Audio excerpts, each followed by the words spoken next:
Good morning, welcome. I'm going to tell you a story. The reason being is you've heard a lot today about 850,000 new jobs, 100 billion as the economic prize. I'm going to try and take that down to a tale of two people. I met a guy recently called James Green, and there is absolutely no reason why you should know him, although he is an absolutely fascinating guy. He's one of the most successful tech entrepreneurs in Silicon Valley. His main focus currently is helping extremely large global corporates to understand and utilize new technology. His view's global. He's country agnostic. He happens to live in San Francisco, but he kind of sees the world as his home. His interest is in the pain points that corporates face and the pain points that he's got. And the pain point that he's currently facing is talent, and that's the issue that he's got. Sitting with him recently in Palo Alto, having breakfast alongside 30 of my closest friends who happen to be tech leaders from the north of England, he loved the vision that we were portraying to him of the North as the most collaborative, knowledge-based economy in the world. A place that makes it incredibly easy to navigate around, to do business in and with, where disruptive innovations have the ability to be tested at scale within our corporate community. A place where he can tap into a talent pool, a place that acts as a gateway, not just for the North, but with the other great regions in the UK. Ollie Nicol was also in the meeting. Now, again, you may not know him, you should know him. He's got a great augmented and virtual reality studio, and he's based in Hull. It's an incredibly exciting business, and it's doing really well, but it could do a hell of a lot better. He's breaking boundaries. He attacks decent talent from the universities in the Northeast.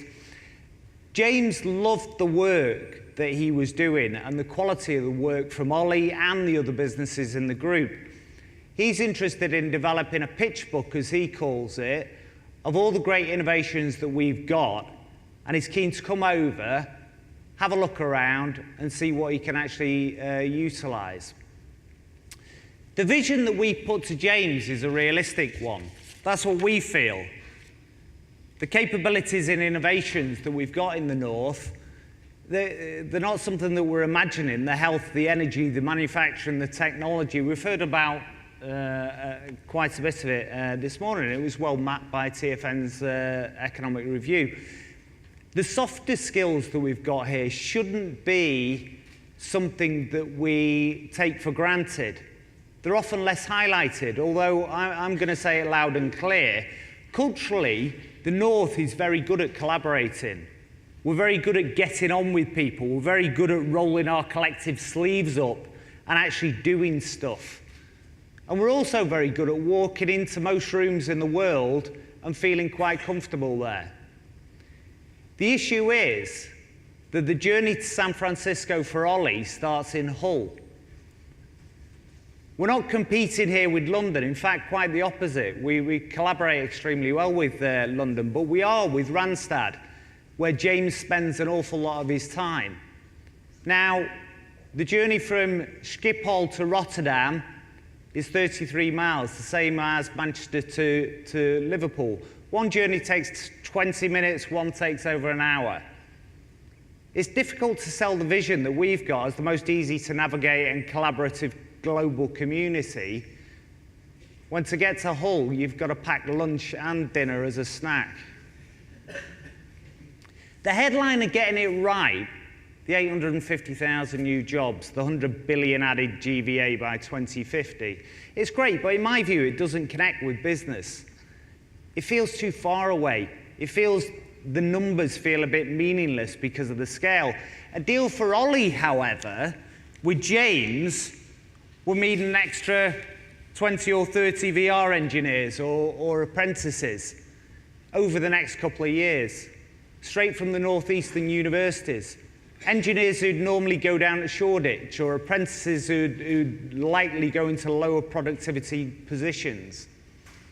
I sit in a lot of meetings where people talk about the skills strategy and the transport strategy and all the rest of it, but we do need to bring it down to this basis, because Ollie's focus, if he gets that deal, moves from client acquisition to talent acquisition. That means he's got to move even closer to the universities and the schools. He'd work on inspiring the next generation, on co-developing relevant courses and creating engaging work experience opportunities. He'd be in the valley more. He'd build more relationships over there, and that'd lead to a virtuous circle for all.